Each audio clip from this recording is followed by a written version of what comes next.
And just checking that we're all good. Welcome, and thank you, everyone. We've got a really good audience in here, but we're also live streaming on LinkedIn today as well, which is the first time we're doing a LinkedIn live stream from this office. So that's kind of cool. Nice way to end London Tech Week for us. We've, as Russ knows, we've hosted quite a few events here this week. So if I'm sounding a little exhausted, that's why. I don't know how this man manages to do so much. I'll give a little bit of background on me in a moment, but I thought maybe we can run through our panelists first and our speakers for this. So perhaps, Russ, we start with you. Sure. Hi, everyone. I'm Russ. I'm the founder of Tech London Advocates and Global Tech Advocates. We are communities of tech leaders all coming together as volunteers to promote and support tech startups and scale-ups. Started this in London 12 years ago. We now have 45 groups around the world in over 60 countries, doing this whole volunteer approach to helping startups. We're also a co-founder of London Tech Week. This is the 12th anniversary of London Tech Week.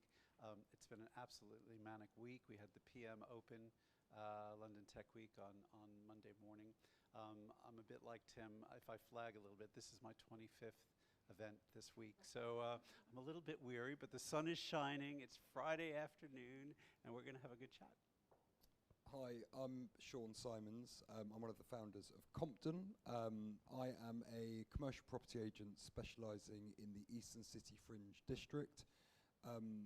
Left school at 16, been doing it ever since. It's about 26 years. We are the leading agency in the City Fringe District, in particular around Shoreditch and Old Street, which is obviously the home of the technology sector. We've been very much involved in, most of the business we've done over most of my career has been to tech-based businesses, so we're kind of quite well informed from that position. We've also been involved with both Number 10 and the GLA around their development plans and projections for what's going to happen in the area, both in the past and present. Okay, thank you. So I'm JP. I'm one of the co-founders of Elbow Beach and the managing partner. We're an early stage climate venture capital fund. We're based in London, and we founded back end of 2021. We look for those amazing founders and teams that are building technology that will dramatically improve outcomes for customers. And that is through being better, faster, or cheaper than the incumbent technology and the way in which they're operating. But as importantly, at the same time, decarbonising. And we fundamentally believe that those two things can and do go hand in hand, and is what's absolutely required to transition the UK economy, but the global economy, to a zero carbon future, which we're very excited to play a part in. Obviously, that puts us right into technology, and we spend our time working with amazing founders and helping them turn their technology into real customer solutions that can then grow into very, very large businesses. So there's definitely a theme here of people who care about London, and I think we've got some really interesting stuff to get into. As a bit of background, and especially for anyone joining us online for this event or watching a recording, we're sitting in the Vorboss headquarters here in just near Liverpool Street. This is our fantastic new offices. We've been here a year now, and really pleased to be able to host events like this. Vorboss is a fibre internet business. We operate what is probably now one of the largest B2B fibre networks in central London. That's a market that is traditionally dominated, probably 70% owned by British Telecom, and where there hasn't been a great deal of challenge from others. We really pride ourselves on doing things differently. We're around 400 people today. With close to probably 800 kilometers of cable actually in the ground. With around 400 people, we're about 150 in the field. Those are people actually in the street, building and maintaining the network, connecting customers and connecting real businesses. Everything we do is sort of 10 gigabit and up. We're the only provider that as standard can offer connections up to 100 gigabit to businesses, and that is actually really interesting when you look at some of our, we might come on to this, but some of our more innovative customers who are either in the sort of bleeding edge of finance or media or AI, and those are kind of the big users we see for these like really high bandwidth services. So they're definitely pushing the limits of what we see in the connectivity space. More importantly, it's sort of incumbent on me to say that with events like this, it's kind of a nice metaphor for what we are as a business. You know, we're quite a humble group of people that really like infrastructure. You know, it's the stuff that no one sees, no one thinks about, but in a modern knowledge economy, you know, here in central London, we probably produce something in the order of about 25% of UK GDP. We are overwhelmingly a services economy and a knowledge economy, and if you really want to get down to like, what are the inputs to a knowledge economy? It's connectivity, it's people's minds, and it's connectivity. Sure, we need electricity in those offices, we need water, we need fresh air, but you know, actually these days, if you pull the connectivity out, you've got nothing. People go home, they go and sit in a Starbucks. So that kind of change in the criticality of connectivity was a lot of what drove our investment.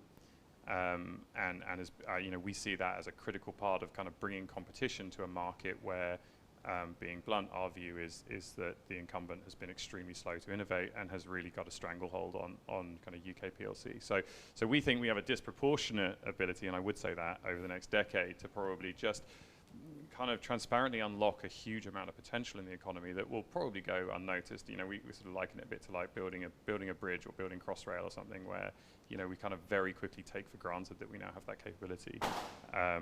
But that's something we're super proud of, and so when we host events like this, it's kind of a nice metaphor for the kind of platform that we think we represent for London, and so it's great to have you guys come in and talk a little bit about that as well. So that's for background. I suppose this is we're now going to do a series of these events, which is Leading London, where we really want to talk about you know, back on that concept of like London as a powerhouse for the UK economy, and as I think now ranked in the top 3 cities in the world for innovation, is you're really trying to understand like what feeds that and what will make a difference over the next decade. So I suppose like a really that would be just for me like a really nice place to quickly start. Maybe a very quick soundbite of maybe what you think kind of the biggest contributing factors will be for London's growth in the next 10 years. Go ahead. Obviously, I would say tech. It continues to grow and expand, and I think, you know, the technology sector here is incredibly diverse. FinTech, based on financial services. We're a world leader now in AI. Climate tech is really emerging, and, you know, great funders like JP helping climate tech startups and scale-ups. But there's also ed tech, health tech, cyber, you name it. Those sectors and the digitalization of sectors that have traditionally not been tech-enabled is going to propel that growth. Yeah, I mean, I would agree with all of that, probably. Listen, I think London, like many capital cities, has got many challenges at the moment. But listen, wherever I go in the world, I would always say that London is my favourite. I think if we're talking about technology in London, I think it's probably, in terms of its, from an office standpoint, it's kind of gone back a bit since the pandemic, and I think that's one of the things that we might discuss today, and how that gets resolved. Because I think there are, if you think about Old Street and Shoreditch as a district, and yes, I mean, you walk around the streets today, it's a beautifully sunny day, everyone's out and it's vibrant, but that isn't really how it has been.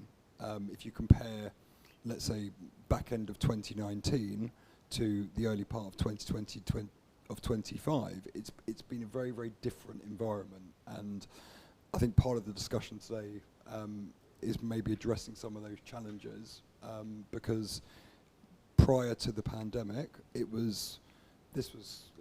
Shoreditch Old Street was going to the moon, and it's kind of stagnated a bit since the pandemic. Sorry, I know you wanted a really positive answer there, but I've given you a bit of a negative, but it's all just about the framing of it, really. Yeah, I certainly agree with both of those points and sets of points, but let me try and do the really positive and the opportunity piece. London is a tech capital of the world, top 2, top 3, certainly in the top 5, but actually it's still massively untapped in terms of the potential.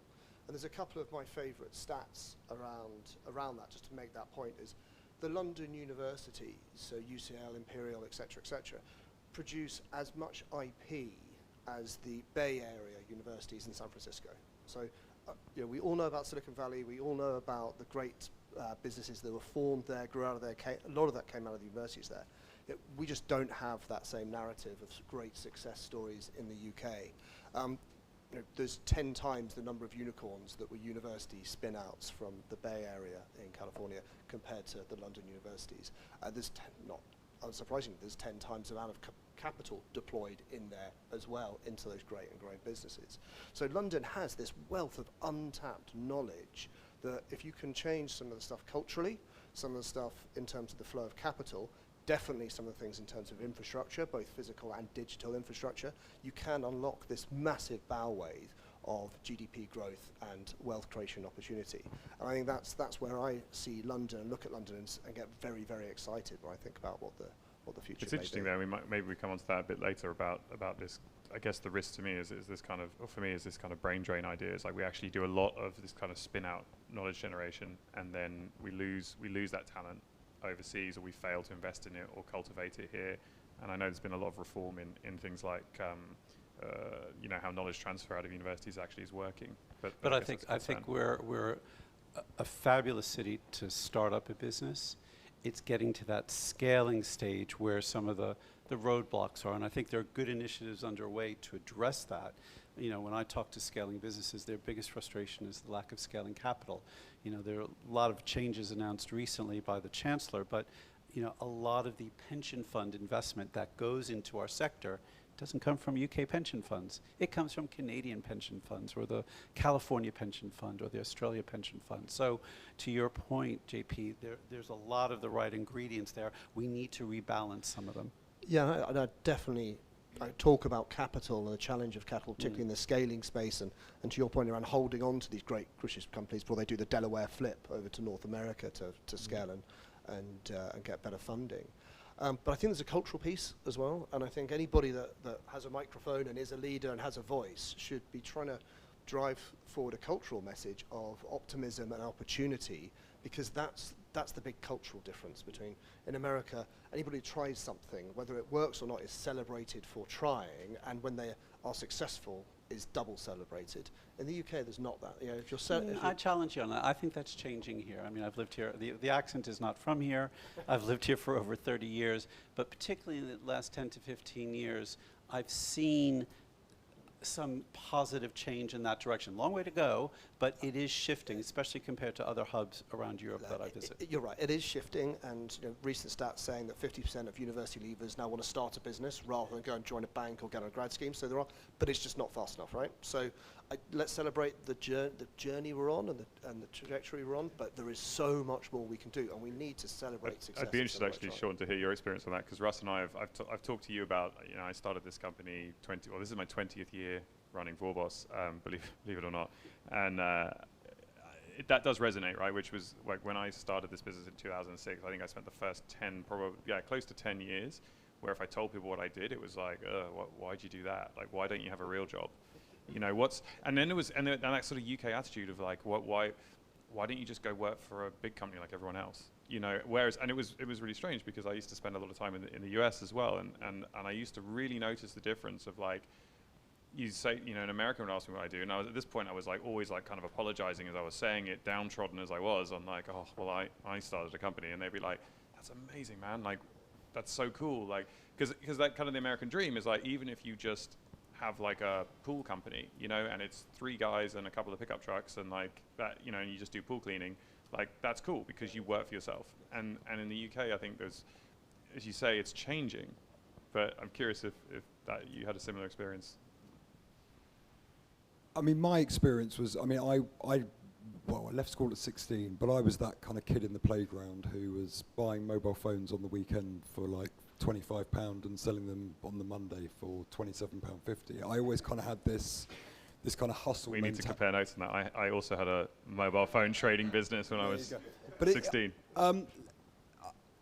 Listen, I think entrepreneurial spirit is something that I think you can be born with, but I think it's also something that you can develop over time. I think from an institutional standpoint, listen, it's a difficult world to be successful in these days. I mean, that is really evident, whether it's opportunity, whether it's competition from other countries, whether it's taxes, blocks in the way. I mean, it is very, very difficult. I mean, I don't know if anyone follows me on LinkedIn, but I often get calls from people on LinkedIn saying, my friend, or I get friends of mine commenting and said, oh, I've just spoken to someone, they've had to unfollow you on LinkedIn because you just keep shouting about all your successes and you're making them feel really, really bad. And that's very poor British behaviour, isn't it? No, it is, but it's interesting because, for me, listen, you should never take everything on LinkedIn as gospel, right? But listen, I run a company, I own a company,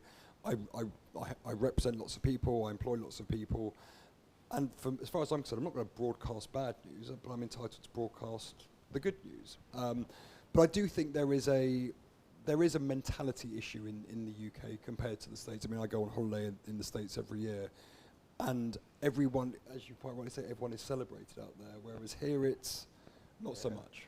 Very similar experience. Came out of a big company, spent 20 years in different very large businesses, wanted to start a fund management business in climate tech, doing something which could be wealth creating and with a purpose at the same time. Speaking to my UK friends says, why are you doing that? What are you doing? Here's all the 10 things that are risk. Spoke to American friends. It's like, that, of course you would do that. That's the obvious thing for you to do. And it's just that difference in culture is massive. And I think that still means that, it's really amazing that you got, people like Russ who are just like relentlessly all day, every day celebrating entrepreneurship and celebrating this kind of stuff, because I think it is creating an environment where it's now really seen as okay. I mean, I think there was a pretty long period where my parents wouldn't talk to me because I started a business, and I think like now if you're 20 years old and you tell your parents you want to start a business, it's probably less taboo than it used to be. So I think that's cool, but it's also less taboo. But I also think I talk to a lot of entrepreneurs in our community. I also do worry a little bit about mental health of entrepreneurs, because you guys know this. It's tough. It's lonely. You put in loads and loads of hours, and people. I think the good news is that the UK is now celebrating entrepreneurship and glamorizing it through the various programs that we've seen on the telly and stuff. But at the same time, it is really tough, as you've all acknowledged. So what can we do as a community, as a society, to say, we want to celebrate entrepreneurs, but we want to be there to help as well, because it's brutal going. Yeah, I don't think the government have helped themselves. I mean, if you go back to 2008, 2009, David Cameron stood in the middle of Old Street Roundabout and effectively declared that Old Street Roundabout was going to become Silicon Roundabout, the equivalent of Silicon Valley. And it was 5 years from a real estate perspective, it was absolute bedlam. You had not enough buildings being developed. You had this influx of technology-based businesses coming in. I know we're not quite at the COVID point yet, but if you compare the environment then to the environment now, and if you take one point, which was Entrepreneurs Relief. Now, Entrepreneurs Relief was a pretty unbelievable opportunity, whereby, I mean, for those of you who don't know what Entrepreneurs Relief was, there was a limit for entrepreneurs up to £10 million, where if they sold their business, they would effectively only pay 10% tax rather than whatever the prevailing rate was at the time. Now, that's an incredibly attractive proposition for a startup who may not be in the UK, who is thinking about where to set up their business, or it could be someone in the UK, but that's a very, very compelling situation. And now if you look at it today, I think it's now gone, Entrepreneurs Relief completely. I mean, I know they lowered it to $1 million from 10, and now I think it's gone completely. It's dropped from $1 million to 10, and it's gone from a 10% tax rate to 12 and then to 14. So it's now a particularly weak tool. So in over a 10-year period, and we talk about what can we do to encourage entrepreneurs to come to London or the UK.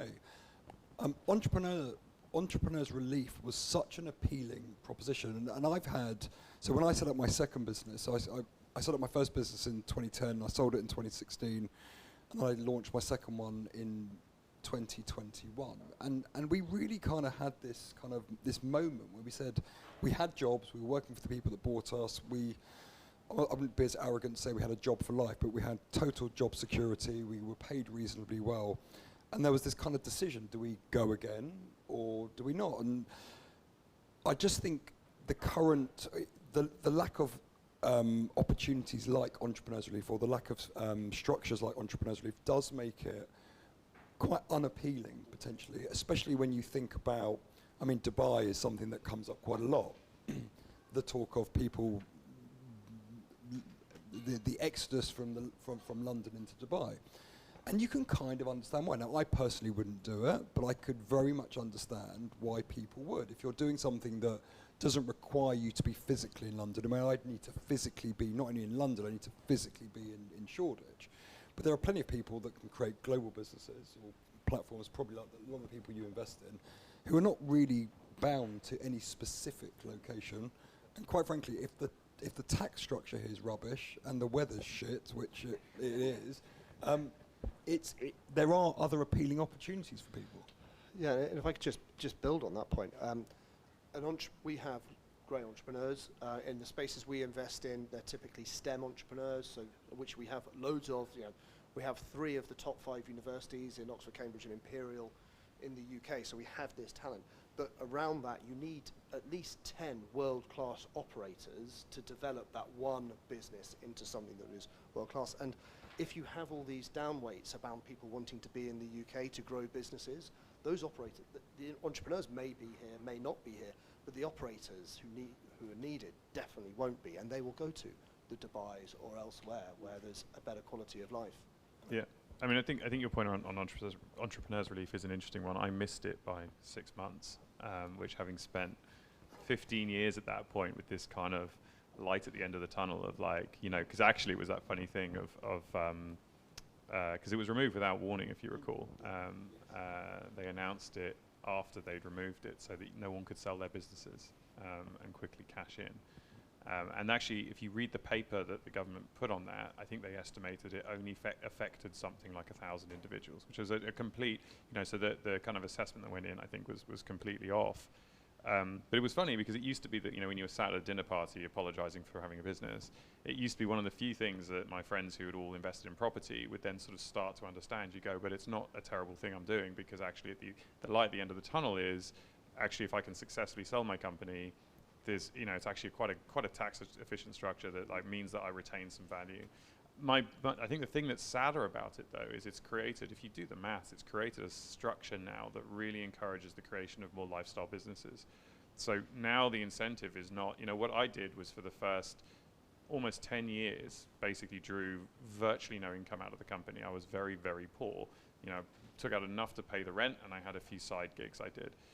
And I was highly incentivized to reinvest in the business, because at the end you would cash out and realize that value. And now you will get taxed so heavily when you eventually sell that you're actually far better off to kind of constantly just tap the vein and suck money out your business day to day to day. And of course you then don't get this kind of cumulative gain of reinvestment in the business. And I think that's the sadder one, because over the next decade, if we don't reverse these changes or come up with better incentives, I think what we're going to see is like you just won't see these kind of really nice big exits. You'll just see that we have a lot of kind of underwhelming businesses because the incentives weren't there to drive them really hard, or at least some of the incentives. But I want to move. It sounds like we talk tax and be really negative for ages, so we're not supposed to be being negative, and I'm going to get in trouble for getting off topic. So I mean, maybe let's flip to the other side of that, which is like, let's come back out of the kind of single business centric way of thinking and now go back out to sort of where we started, which was like London wide.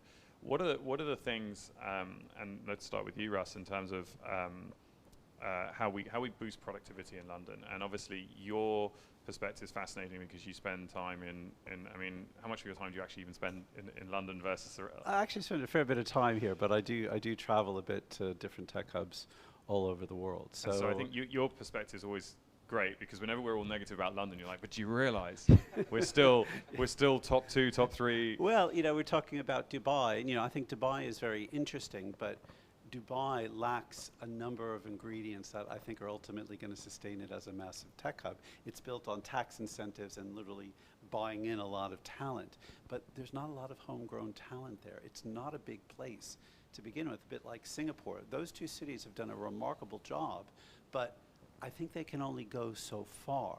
Whereas I think the beauty of London is that, you know, we're a city of 9 or 10 million people, very, you know, well-off part of the country. the productivity levels in London and across the UK since the financial crash have not really come back, and that's been problematic. And I think, you know, if you look at what companies have done to invest in their talent, I think some of that's to blame, coupled with market uncertainty. I mean, within the productivity stuff, you know, we had 3 or 4 years of uncertainty in terms of how are we going to Brexit? You know, and I'm watching what's going on in the US now with the tariffs, and one week they're on, the next week they're off, and there's an environment of uncertainty that's being created. Well, we lived with that for at least 3 years, and then Boris was elected and came in and said, this is how we're going to do it. The certainty came back, and then a few months later, we were in a global pandemic. So I always say, to me, British entrepreneurs are some of the most resilient in the world, because, you know, we threw Brexit at them, we threw a pandemic at them, and for those that are still here, they've gone through a hell of a lot. And it's that resiliency, to me, that epitomizes London.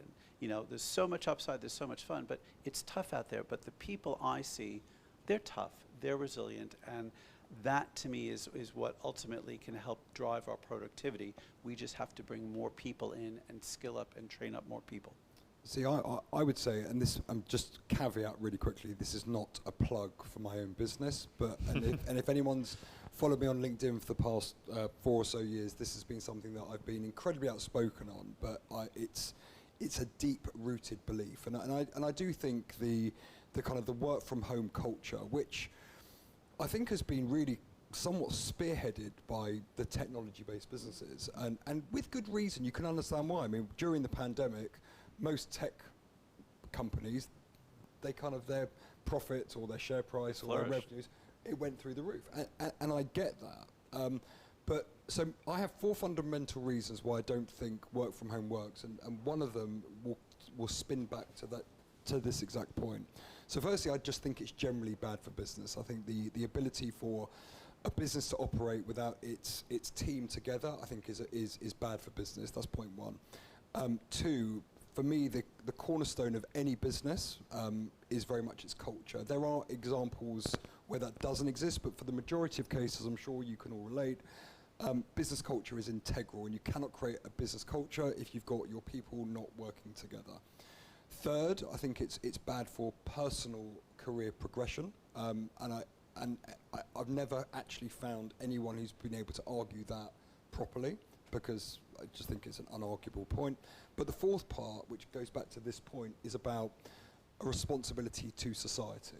And again, if I go back to 2019, and I remember, and I spent about 9 years moving, just predominantly 95% of what I did was relocate technology-based businesses. They obviously wanted cool office space, but part of the brief also was we want to be near our friends or our competitors, and we want to be inspired. So it's a bit like, not that I'm old enough, but the property industry in the 1960s, all the big property people were all around Hanover Square. There was this kind of, this community feel. They'd do business with each other, they'd compete with each other, but there was this community. And pre-pandemic, that's very much what Old Street and Shoreditch, as an example, very much did. And don't get me wrong, it's still here, but I just feel that in order to boost productivity, I just think businesses, should be back in the office, because not only is that better for their business, but if they're then surrounding themselves with other inspiring businesses, and it's very much that kind of community piece, I think it goes full circle. And I do feel that there is a naivety, and I say that, even though it's offensive, I say it respectfully. I think there are businesses who are looking at their own balance sheet thinking, oh, I don't need an office, but actually from a society perspective and a bigger picture position, I think it's incredibly damaging. Yeah, short-sighted, isn't it? Yeah, it really is. I think so. I don't agree with everything that's been said, so I'll take a slightly different angle on it. I think productivity has been flat since 2008. The economy growth has come from immigrants and a larger workforce has driven the economic growth. Cost of living has gone up, inflation's been high, wage growth has been high, now flattening, and unemployment rising. I think there's quite a let me caveat what I'm about to say, was saying about 75% of the businesses we invest in are actually outside of London. So we're weighted outside of London. But I think there's a risk of being a downer on London, where there is all this sort of economic activity that you talked about and that Vorboss support in a very, very meaningful way. But there's the levelling up agenda, as it's been called in the past, and it's now sort of changed branding. It shouldn't be at the expense of London. Correct. Yeah, it has to be additional to the monumental growth that comes from the service-led economy that is based in London. I call it the greatness of the and versus the tyranny of the or. London and the regions, not the regions or London. Yeah, I'm going to definitely steal that because it's a much more eloquent way than I put it. But that is the critical thing. And the spending review clearly left London out when it was done earlier this week. It was a very, very clear infrastructure was going out into the regions, which is needed, but it was or. It wasn't the and that you're talking about that's needed. Can I just respond to Shaun Sure. a bit? Because I agree with your point wholeheartedly about culture. But I think that the world of work has changed. And I think, for me, yes, it's good to have a base. I mean, look at this place. This is wonderful. But to require, AWS now requires their employees to be in the office 5 days a week, I think that's crazy. Because I think the whole world learned during the pandemic how to work in a hybrid type manner. And I think for some businesses, I think you're right, it doesn't make sense. But I've seen many businesses actually thrive because of the greater flexibility. And Tim, coming back to your point about productivity, there are a lot of case studies that show hybrid working actually can increase productivity. So, I think the jury might still be out, but I'm much more open-minded about it. And then, we've gone through this pandemic, and now I'm looking at the coming years saying AI is going to upend all of this all over again in a way in which we will never have experienced before. So we're going to have to come to grips with that and figure out what is AI going to do in terms of reducing cost, reducing headcount. Jobs are going to be automated. New jobs will be created, but if you've got an office that can hold 100 people and then over years AI says, well, you only need 30. Well, what are you going to do with that space? Maybe we need to be creative with how we use these spaces in a different way so that people are still coming into the office, still coming into the city centers. But people have had a taste of this, and I don't think they're going to go back. Well, I'm reluctant for this to turn into a work from home debate. However, just on that point really, really quickly, as I've learned through this, and I've received a huge amount of hate mail, I've been shouted at in the streets, I have been kind of like the poster boy for not working from home. But I feel like what you're saying is slightly, the points are arguing with each other, because I don't feel that you can create that entrepreneurial spirit whilst sitting at your kitchen table in your pajamas. And I appreciate that as a generalization, but work from home has always existed, right? But what COVID did was it gave it a label and it gave it a platform. And as I said, if you go back to my 4 fundamentals, I can understand how work from home is good for a work-life balance. That's great. But find me a really successful entrepreneur who has prioritized the work-life balance. I don't think the two go hand in hand. So I agree with you for a part of the working community, absolutely it works. But if we're sitting here discussing how can London improve, can it grow, can it increase productivity, that's not going to happen from a kitchen table in isolation on your own. JP, you're dying to jump in on this. Yeah. I'm apolitical because it is such a political thing about work from home, and I love the fact that it can bring more people into the workforce because of the hybrid nature, and I think that is really good news for the UK economy. So people that were maybe excluded from the workforce or had to take breaks for it, I think that's a massive, massive positive, and I think we should harness that. But I really worry about the implications of work from home and AI, because I think the bits where we're richest is where we're in the knowledge economy. Ooh. And we're doing new, clever, innovative things. That means you need to collaborate. That means you need to be with people, and physical closeness is important there.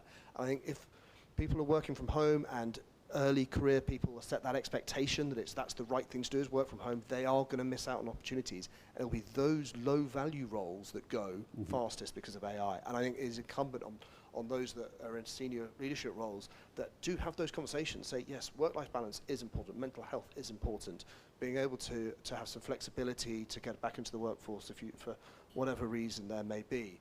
But do be very, very aware that you are not going to have the same opportunities if you're not physically. It's the water cooler conversations. It's bumping into the CEO of the business.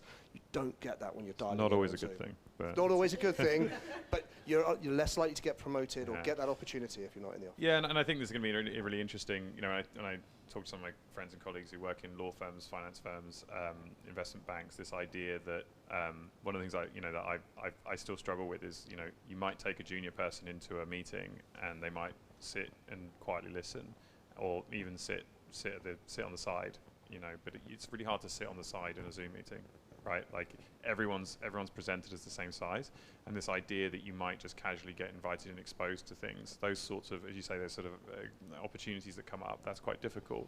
And I think with my friends in those industries, one of the things that we've discussed a little bit is like when all the sort of senior partners went down to their houses in Surrey where they have a separate room where they could sit in an office and it's all very nice, is like actually a lot of their junior staff are really asking them to come back to the office because they weren't getting, they suddenly realized they were just stagnating. So I think there is this kind of, it might take 5 years, 10 years before we realize that actually we've lost some of the training and the upskilling and that knowledge, that generational knowledge transfer. The soft bits, the soft knowledge transfer. I think there's also maybe for Shaun, like something that I struggle with a bit is actually I think we get the working from home debate, and we need to move on in a sec, but I think we get kind of, there is a distinction as well between the sort of flexible hybrid working and the concept of like a fully remote workforce or a fully remote team, and again the cultural impact, because there are businesses, there's 37 Signals as an example of a company that is global that was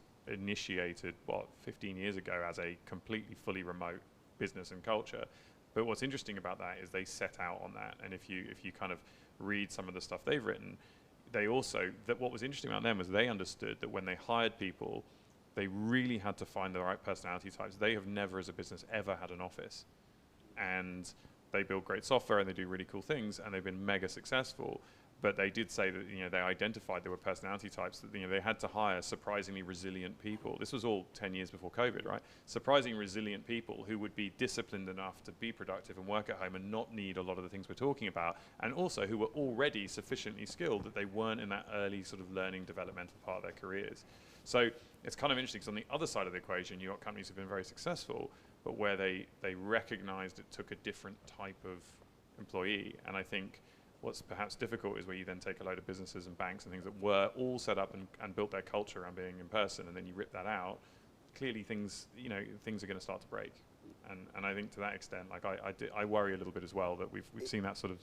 It's not a one size fits all, and I've learned that because through the hate mail. And I get it, but through my LinkedIn endeavours, I've had single mums or people with a disability absolutely destroy me, and I accept that this is not a one size fits all, but given we're not kind of sitting here breaking it down kind of individual by individual or business by business, the general premise is working from home is bad for business, it's bad for creating a business culture, it's bad for personal career progression, it's bad for general society contribution. And as an overarching statement, I'm still yet to find anyone who can argue against all 4 points. And you only need to look at what's happened over the last 2 years in particular with the amount of big firms who made these very bold statements in the latter stages of 2020. They're going full remote, full hybrid, this is the future, we're here to stay. One by one, whether it's every week or every month, it's getting reversed and reversed and reversed. And that isn't being reversed because they're really successful and they just want to come back and contribute to society. It's because all the things that I'm saying have kind of ended up coming to fruition. So, but I do accept it's not one size fits all, but given what we're talking about today, if we're trying to boost productivity, we're trying to boost entrepreneurial spirit, we're trying to look at the next generation of entrepreneurs and successful human beings, I just don't see how that exists in a work from home capacity as a mandated situation. And I would say, like, I mean, we're having a conversation about London, right? And I think the point is, if everybody's remote, then it's no longer a conversation about London, right? Because then, London becomes a I think tourist to the extent that we're talking about that, this kind of vibrancy of like, what is London? What does productivity mean in London? Then it's you know, who is actually here and working. And what I would say, you know, during the pandemic, I was actually bizarrely living in Moorgate for the year, and you know, it was just absolutely dead. I mean, I would go out and walk around for hours and not see a soul. And I have to say, it's genuinely like motivating and uplifting now that, you know, I get on. I know it sounds weird, but I get on a busy tube in the morning, and that's nice, you know. And there are certainly on a sort of Tuesdays, Wednesdays, and Thursdays, you know, this area around here, it's busy, and this is kind of motivating, right? But it's also other things, right? So going back to your train analogy, I've used this before. So when I used to get the train in the early part of my career, I'd look at people on the train who were more successful than I was, and I'd look at their shoes, I'd look at the suits they were wearing, or the bags they were holding, or the watches they were wearing. I was like, that's where I kind of want to get to. And again, as an entrepreneur and as someone who believes in the kind of entrepreneurial spirit to my core, I just don't understand how you become inspired as an entrepreneur by not seeing anyone all day, by sitting behind a screen. But I think that is the power of London. When I moved this business to London in about 2009, and it was for me that, you know, most of our clients at that point were in London. It was more actually the affordability of being able to locate the business in London, and I really wanted to do it. It didn't really make financial sense, but it was this aspirational thing. It's that it's an incredibly, as an entrepreneur with a small business, I found it motivating that sort of. You walk past tall office blocks, and as someone that could barely afford to have 800 square feet, it's a really healthy reminder that you are so far from making it, which I actually found really inspiring, because when you had, you know, as I did, the business was based in Devon, in the regions, you know, it's like having 1,000 square foot office there, you'd made it. You were, you know, and it was paying you a decent salary or whatever. And I think this is like, that for me was like a really powerful thing of like, you walk past tall buildings and you're reminded that you're just tiny. And it is so aspirational to look up and see the success and be like, it's possible to make these things massive. And, you know, here we are today. And I think that absolutely would not have happened were it not for being here and just feeling like no matter how well I did, no matter how good the week was, no matter how big the deal I did, I would walk out of the office and be immediately reminded there was more to go for. And I think maybe some people find that depressing. For me, that was the power of being in London. Let's move on to, really, there's two topics I want to get into: access to capital, and then we're going to talk about green growth, and I think that works really well for kind of this group. But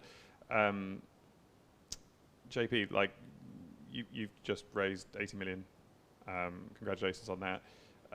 What do you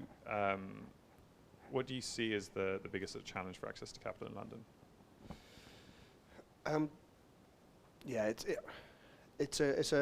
So let me put a number on it. There's about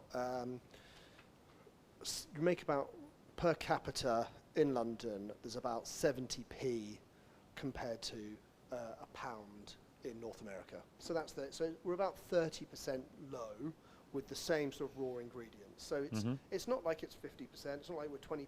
We're about 70% of where the best funded economies are, i.e. North America. So, you know, it's worth setting that expectation. So there's just less speculative capital, and I think it's the speculative bit which is difficult. Do you think that's a risk appetite thing? Or I think it's cultural and a risk appetite thing as well, but I think you have to have that base of capital. So yeah, it's a risk appetite, and one of the reasons for the low risk appetite is there is less speculative capital because of that 30% difference. Having said that, and this is also quite an unpopular opinion, the best businesses still do get funded in the UK. So I've not seen like entrepreneurs who have blown the doors off it, who have got all the commercial traction, got a great set of customers, got their tech absolutely flying, built a great team around them, not get funded. It's those businesses that have had a bit of a hiccup, which maybe unfairly don't get there. So there is a challenge with access to capital. If we could unlock it, the pension fund point is I think a lot of hope around that over the next 10 years as that starts to roll out. There's a chance to bring that in, and yeah, hopefully a lot of that will move into the more speculative capital. But actually, into you know, venture. for all the negativity we had at the beginning, like one thing that we arguably do well, in fact, some people argue we do too well, is sort of SEIS, EIS, and VCT. It's the envy of the world. Yeah. Wherever I travel in the world, that people just say, talk to our governments about what you've done there. We need this here. Yeah. It really, I mean, it created a whole class of angel investors that really helped our startup ecosystem gain traction and gain momentum, which is incredibly exciting. But now, to your point, JP, it's now we know where we've got the bumps. It's the scale and capital, but whether it's, you know, the Chancellor's announcement on mega funds, you know, the setup of what the British Business Bank and British Patient Capital, you've got initiatives in place.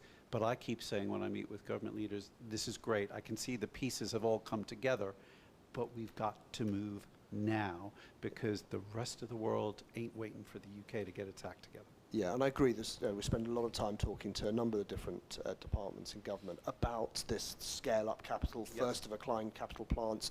There's a lot of work going on, so I do think the government is aligned to this problem.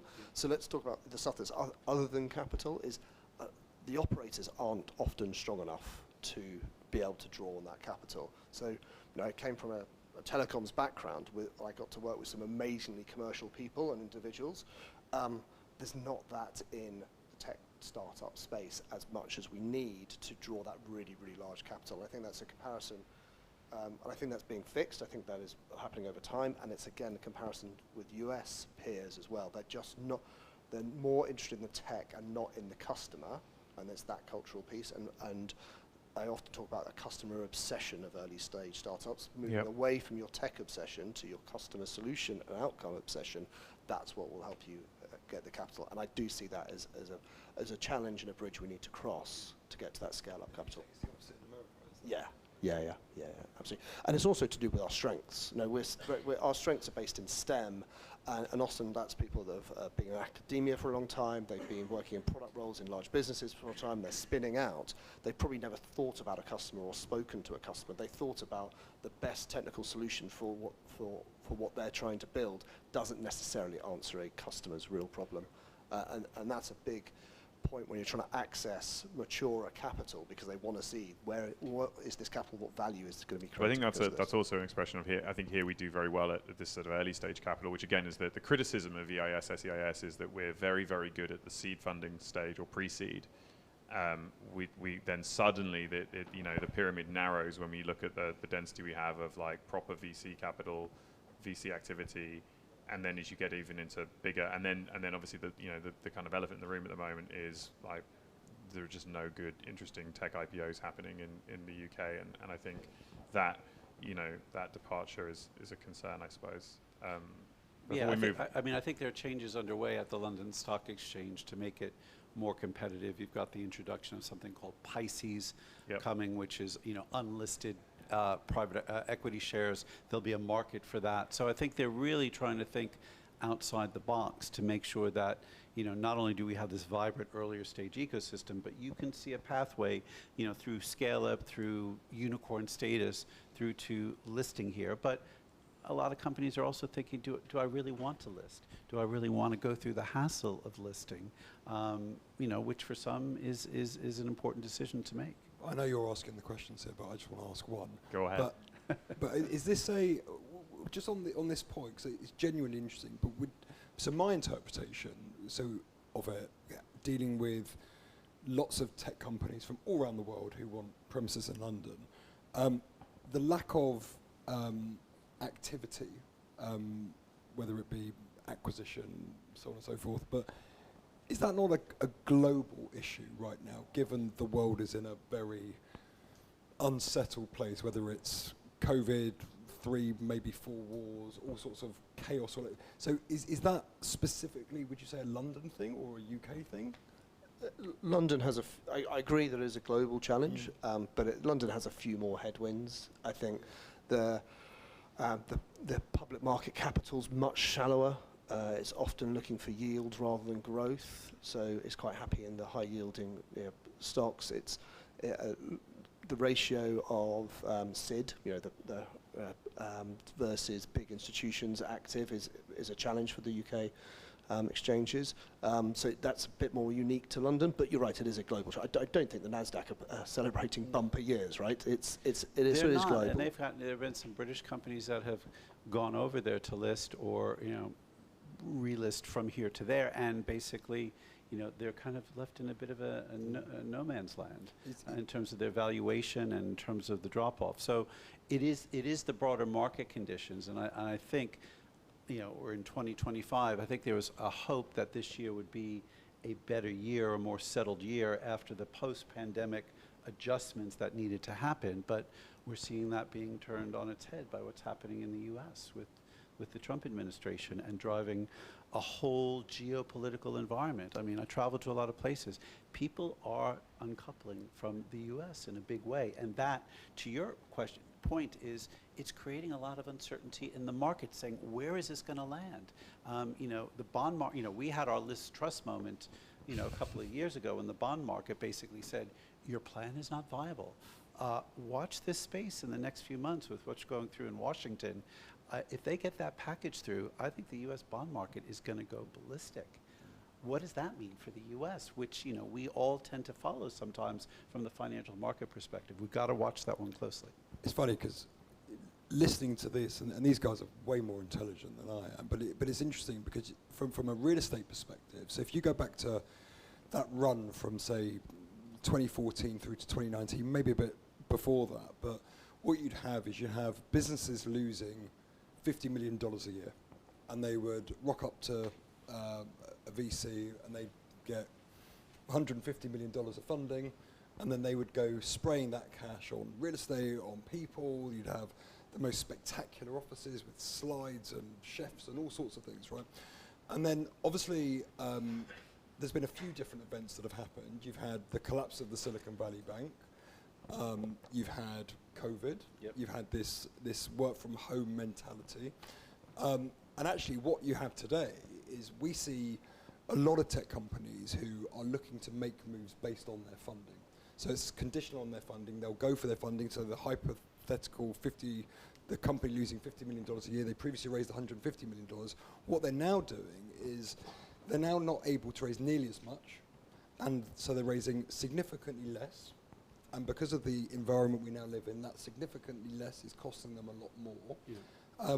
So again, if we're trying to find solutions to these problems, part of the issue around kind of growth in the UK is a lot of these businesses, even if they do have aspirations for big businesses, lots of people, beautiful offices for people to come to, it's very difficult for them to get their hands on that capital. And we're seeing that like on the ground at the moment, where lots of deals fall out of place because people fail to get. But I think, the world goes through these cycles. I mean, I've got a lot more gray hair than anybody in the room. I remember the early 2000s where you can show up to a venture capitalist with, here's my business plan on one page, and they'd give you $20 million to do that. And then timing is everything. I came in as a CEO of a scale-up business, and no, Russ, you got to get to be EBITDA. We need to see the profitability. It goes in waves because we saw the Nasdaq implode.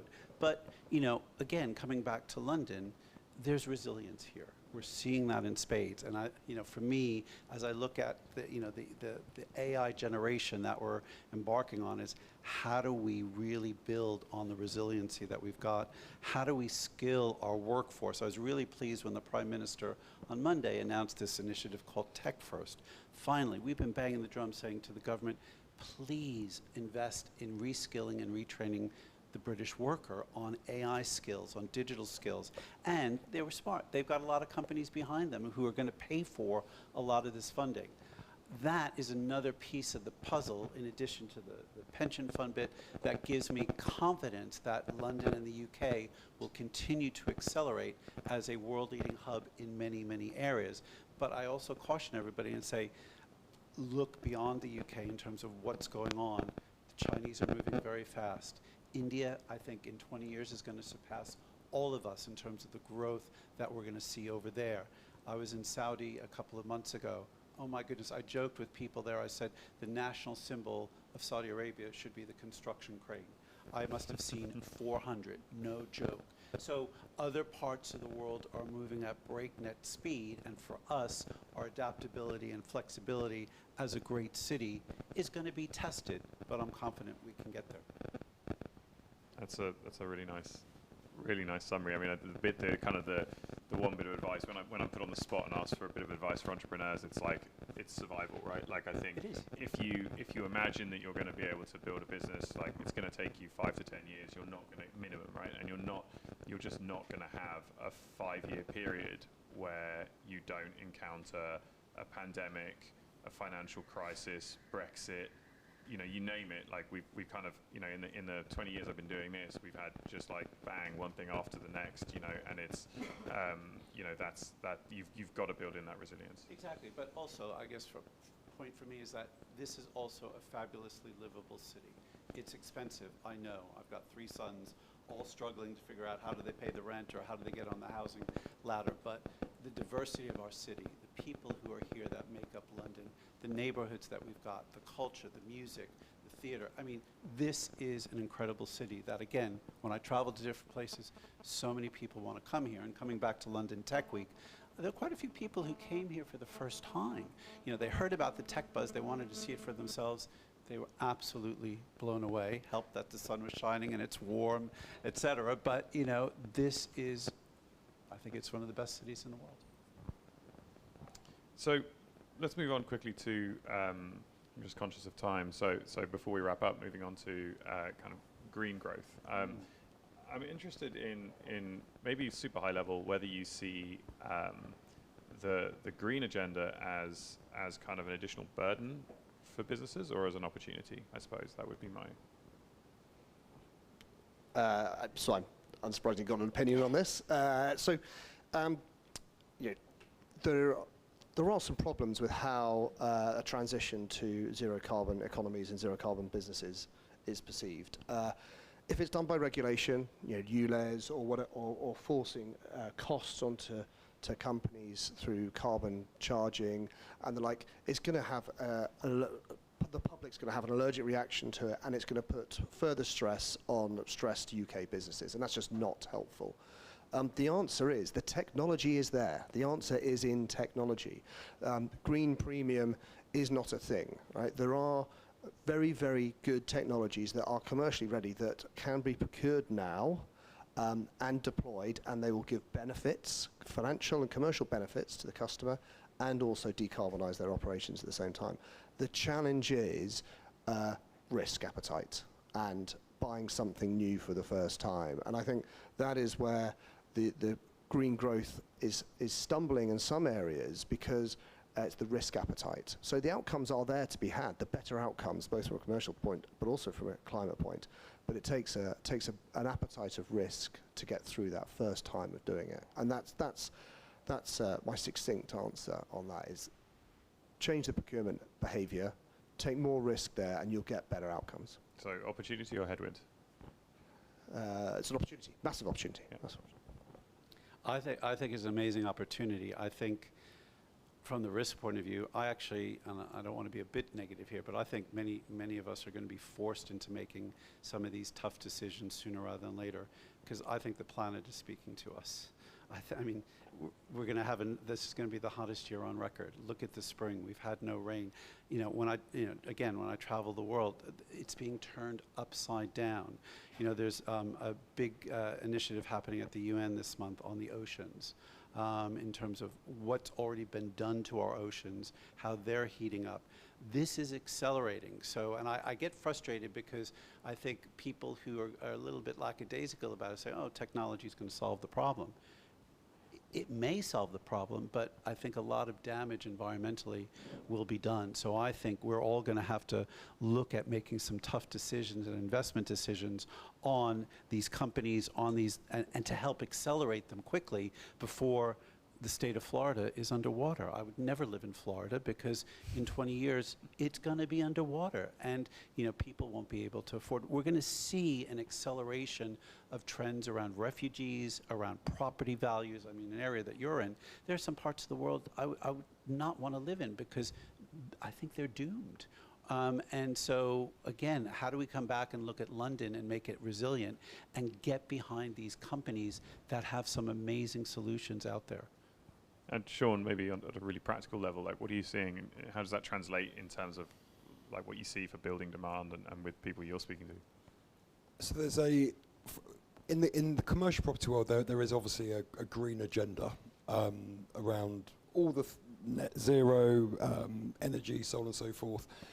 It's interesting because it is a priority for big business who have got an agenda, and I'm talking generally here. I'm not saying everyone in big business cares, but generally speaking, big business really care. They would actually pick buildings that are greener, more sustainable over a building that isn't. What we often find at the lower level is it's not even on the radar right now. And whilst I'm not saying I don't care about climate change or the agenda, if I look at my business, and I run a small business, that is, given all of the things that we've discussed today about being an entrepreneur and all the challenges you face, that is not, I mean, it's quite low down on my business agenda at the moment. And for that reason, it's going to be, I think unfortunately, and as a consumer and as someone who lives in the society, I think something big has to happen, unfortunately, for people to kind of wake up and appreciate it. Because I think right now, I'm not saying people don't take it seriously, but I don't think it is high enough on people's priority lists. Because, okay, so it's a bit hotter in the summer, and you're right, and the facts don't lie. But to your consumer or your person who lives in the world, I don't think that is important enough yet when faced with all the other challenges that the world throws at you. So I completely agree with that point. And this is where I see the crux of the point, is that we've got to decarbonise the economy without consumers having to change their behaviour too much, because that won't happen. And my feeling is that will lead to real unhappiness. If you're putting additional cost onto the consumer, that is the problem. And that's why we focused on the technology that gives the commercial benefits at the same time. And I think that's where the green agenda has to go to. That's where people who talk about it too often don't get right. It's got to be about the better outcomes for the customer, for the consumer, and not just it's got to be taking on the burdensome.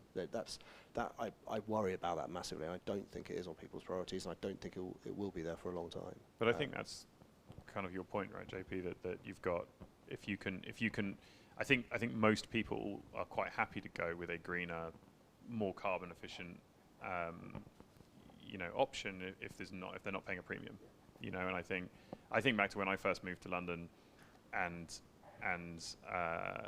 actually just how like noisy the streets were. I don't know, like most people don't even remember now, like just like all the buses were diesel. If you were within about 20 feet of the back of a bus, you couldn't hold a conversation. And you actually, like, it's so easy to take for granted now with like hybrid buses, like how quiet they are, and occasionally you just notice that. And also you don't get covered in smoke off the back of them, like, and that's a wonderful benefit. One of the questions I like asking people is, because I think there is a role here with the kind of the things like whether it's deeply unpopular, but ULEZ, you can't deny that it's like driven some of this, congestion charge ULEZ has driven some of these behaviours, and with the legislation around black cabs needing to, all new black cabs can't be diesel now, they must be the hybrids. But I'm someone now that when I flag down hail a cab, I will let one of the old TX4s go by, and I will wait for one of the new electric ones, because it's just simply a nicer ride. Like it's more pleasant, and I'm not really. Honestly, I'm doing that because I prefer it, not because it's greener. And I love that example, because the guy in the new electric taxi is, one, getting an extra customer, but actually their operating costs are much lower as well. Yep. Because there is now proven those taxis are more reliable, so they spend less time in the shops, and electricity is cheaper than diesel. So it is to do their journey. I've asked lots of them about this, and yeah, I mean, they generally reckon they're pocketing 30 quid a day that they would have put on diesel. Yeah. Is like for a guy who's doing a long shift. Yeah, and that's a great example of where I think tech and winning the climate. But what's interesting about that is I thought maybe I was weird, and I kind of ask a lot of people about that. I mean, I am weird, but But actually, I found a surprising number of people who say exactly the same. They will, unless they're in an absolute hurry, they will wait and get in one of the new electric cabs. But then, okay, so let's take this office. So when I took my office, I've got a beautiful Victorian classical building with old sash windows, single glazed. Yeah. Terrible from a green agenda. So when you took this place, was that a factor for you?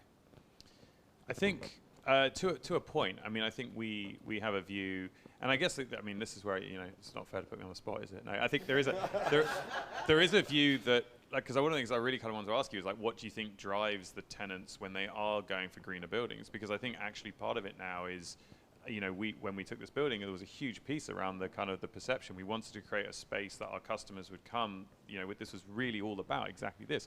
This week we had something like 500 people come through this space and learn who we are. So you kind of can't have anything that's sticking out like a sore thumb. So this sort of accountability of, that it's going to get kind of audited by your customers. And also we're really big on compliance in this business. So, there's all sorts of things, partly because we have to, and partly because actually we take a lot of pride in it. And that is, that's everything from information security standards and compliance through to environmental standards, health and safety standards, and so on. So actually those compliance activities also drive you to have to look at these things, and you have to consider it. So I wouldn't say, we were going out in our hierarchy of needs and saying, well, we're going to sort the potential locations by how green they are, but there was definitely a kind of minimum standard, like a bar that would need to be met. Like, it was not going to be acceptable, particularly having customers come into a space where we were like, being clearly wasteful or doing something that was sort of morally bankrupt, in any aspect. So I'm not challenging you to go off stage and find something wrong. No, but I think I go back to my first point, and I think if I look at myself as a consumer and you look at yourself as a consumer, or the people here as a consumer, obviously there are people that care really passionately about it. In the same way I care passionately about working from an office, there are people on the climate side that care about it as well. But as and it's a gut feel more than anything factual based, but I don't think the majority of the global population as it stands here today, I don't think, given all the other challenges, whether it's a roof over your head, the safety of your children, I think when you're looking at the list of priorities, there's only so many hours in the day. I don't think this agenda right now is high enough for people to make those decisions. And I think the point is there's an amalgamation of drivers that cause it. It's like hopefully the greener things often are better. The buses. This is sort of vehicular, but like the buses are quieter to be around, and for pedestrians that's fantastic. The black cabs just give you a nicer ride. In these offices, like, one of the drivers is it's good. It's good sort of from a PR standpoint, but actually also our operating costs are lower. We work with a lot of landlords of some of the tallest buildings in London where, actually when you start scaling out just like the electricity cost, the water cost, of these like massive buildings, you can see there's if I'm being a little cynical, I would say the main driver for them for putting energy efficient glass is not a green element as much. Honestly, I think they're more motivated by the fact that it gives them substantially lower operating costs. And there's the win, isn't it? Yeah. That's aligning the financial outcome with the green outcome. But it says, give you a personal example. So in my household, over the last few years, there's been a real clampdown on single-use plastics. Right, so my wife... There's been a clampdown. There's been a clampdown right there. But so everyone's walking around with these metal bottles, and all the kids can't have plastic. Like, that's like one of the things that we do in the house. And then you go to Dubai on holiday at Easter or Christmas, whenever it may be, and you're by the pool, and they are literally bringing you plastic bottle after plastic bottle after plastic bottle. I mean, I'm sitting by the pool last year. I mean, it's like thousands of bottles a day, single-use plastics, just kind of being used. So there is this. If not everyone's doing it, it's not everyone seems to be committed to the cause, and you got to ask yourself, why would I bother? Yeah, the UK is about 1% of global emissions. So if we go net zero in the UK, it makes absolutely no difference, right? So it doesn't fix the problem. What we have in the UK is a density of climate technology businesses that can decarbonise activities without changing anybody's behaviours and improve the financial outcome. And that's where the UK's opportunity is, exporting the technology when it's commercialised and mature enough, so that Dubai can use it because it lowers the operating costs for their building. There's where I see the future of fixing this problem. Yeah, I think it's interesting. I mean, it basically says, like, I think we need to. I mean, that's almost like the Elon Musk argument around solar panels and Powerwall and Teslas is like, you know, it has to be better than the alternative, really, to drive consumers into doing it. You know, you have to show them the pounds and pence, or you have to show them the better experience, and I think that's probably the hope for driving, you know, the green agenda, not to just like tax it out of people. Yeah, 100%. I mean, that's honestly absolutely fantastic, and I know we're very close to time. I don't know if we had any questions from the floor. One moment. We had one question on LinkedIn, actually, Tim, but I think we'll address that offline because it was very specific to the telecom market. So we'll get back to you, Ray, after this shortly. Thank you. Okay, so well, in that case, I think it just remains for me to say thank you all for taking the time out and coming to our offices, and yeah, it's really insightful. This is the first one of these that we're doing, so I hope, I mean, I think it's now set a really super high bar for everyone else that comes, and we'll obviously make them watch this, and then but thank you, Russ, Shaun, JP, that's been amazing. Thank you. Thank you. Great to be here. Thank you.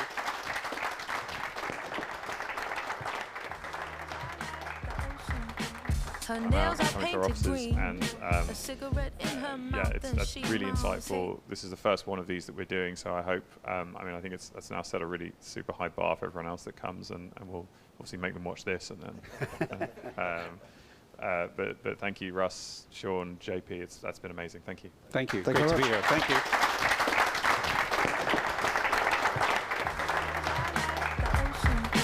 Her nails are coming to our painted offices, green, and a cigarette in her mouth, yeah, and that's she really mouths insightful. it. This is the first one of these that we're doing, so I hope, I mean, I think that's now set a really super